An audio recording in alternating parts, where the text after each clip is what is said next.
तर संपूर्ण मराठवाडा हा भगवा झालाय तर राहणार नाही.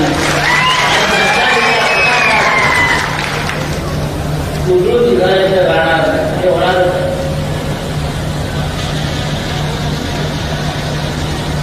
एकनाथ रावजी पवार आपण फार मेहनत करताय.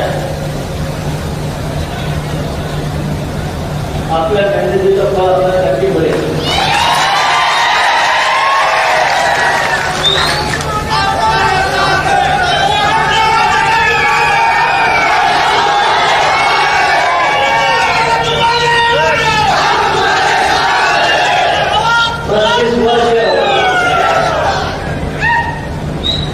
मगाशी एकनाथ दादाने सांगितलं 35 वर्ष भारतीय जनता पक्षाचे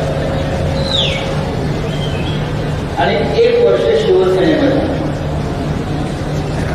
पण त्या 35 वर्षापेक्षा हे 1 वर्ष त्यांना फार भारी वाटतं.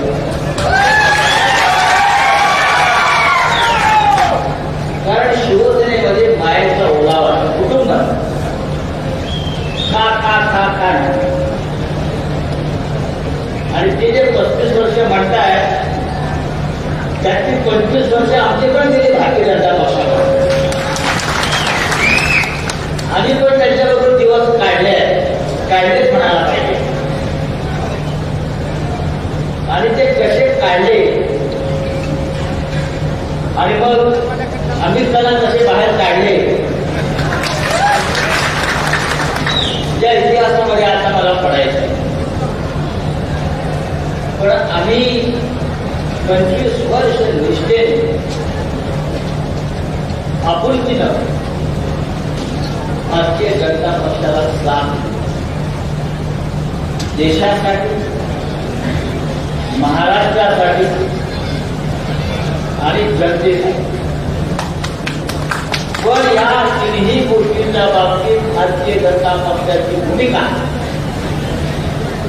ही स्वार्थाची आणि सोयीची आहे आमच्या लक्षात. खोटेपणाच्या बाबतीमध्ये जर कोणाला नोबेल प्राईज द्यायचा असेल तर ते भारतीय जनता पक्षाला दिलं. त्याच्यामुळे 25 वर्ष काढल्यावर सुद्धा शिवसेना आज स्वतंत्रपणे आपल्या पायावर मजबूती होती. या मराठवाड्यात संपूर्ण महाराष्ट्रात भारतीय जनता पक्षाला पोस्टर चिटकवायला पाडून मिळत नव्हता. निवडणुकीत शिवसेनेच्या खांद्यावर बसून आम्ही त्यांचा प्रचार केला. त्यांचा कोणत्या भारतीय जनता पक्षाला महाराष्ट्रात तुम्हाला दिसला? हिंदुत्व सरकार शिवसेना प्रमुख बाळासाहेब ठाकरे होते म्हणून आता महाराष्ट्रातला भारतीय जनता पक्ष तुम्हाला दिसतोय. पण गरज सर्व वैध काम झालं फेकून दिलं.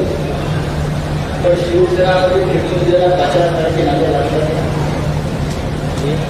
शिवसेना स्वतःच विचारांचं बीज रोवतो.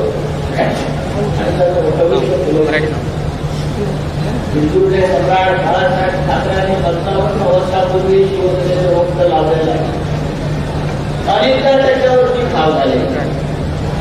अनेकांनी मुळावर घाव घालण्याचा प्रयत्न केला. पण ही शिवसेना जशी होती तशी आजही असते. कालच तुम्हाला वेळ सांगितलं शिवसेनेच्या स्थापनेनंतर 180 सेना निर्माण झाल्या. 180 एकनाथ शिंदेचे 181. पण या राज्यामध्ये आणि देशामध्ये 2 सेना टिकल्या.